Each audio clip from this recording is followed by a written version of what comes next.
네, 국민의당 통합 반대파가 오늘 오후 민주평화당 창당을 위한 발기인 대회를 개최합니다. 안철수 대표는 발기인 대회 직후 당무위원회를 열고 이들을 징계한다는 방침이어서 극한 충돌이 불가피해 보입니다. 네, 정치부 취재기자 연결해 자세한 내용 들어보겠습니다. 정영빈 기자. 네, 국민의당 통합 반대파가 오늘 오후 창당 발기인 대회를 열고 신당 창당을 공식화합니다. 오늘 행사에서 창당 준비위원회 구성을 인준받고 신당의 지향점을 밝힌다는 계획인데요. 앞서 당명은 민주평화당, 상징색은 녹색으로 정하는 등 창당 작업에 속도를 내왔습니다. 발기인으로는 모두 2,400여 명이 참여했는데요.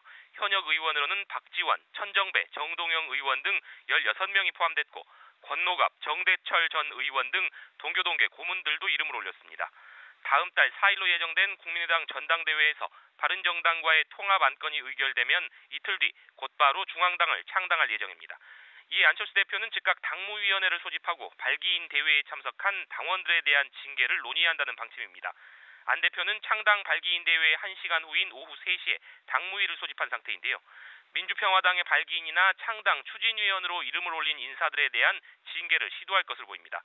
일각에서는 안 대표가 소속 의원들은 물론 원외 지역위원장과 당원들에게까지 당원권 정지 징계를 내릴 수 있다는 관측이 나옵니다. 안 대표의 강도 높은 맞불 조치에 통합 반대파의 반대가 극심해질 것으로 예상되는데요. 결국 안 대표가 바른정당과 통합해 통합개혁신당을 창당하고 반대파는 민주평화당으로 쪼개져 나가면서 결별 수순을 밟을 것으로 보입니다. 양측이 극적으로 접점을 찾아 내홍을 봉합할 수 있다는 의견도 나오지만 현재로서는 그럴 가능성은 높지 않다는 관측이 지배적입니다.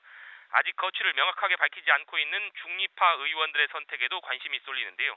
이들이 통합파나 통합 반대파 중 어느 쪽을 선택하느냐에 따라 향후 만들어질 신당의 역학 구도에 큰 영향을 줄 것으로 전망됩니다. 지금까지 보도국에서 전해드렸습니다.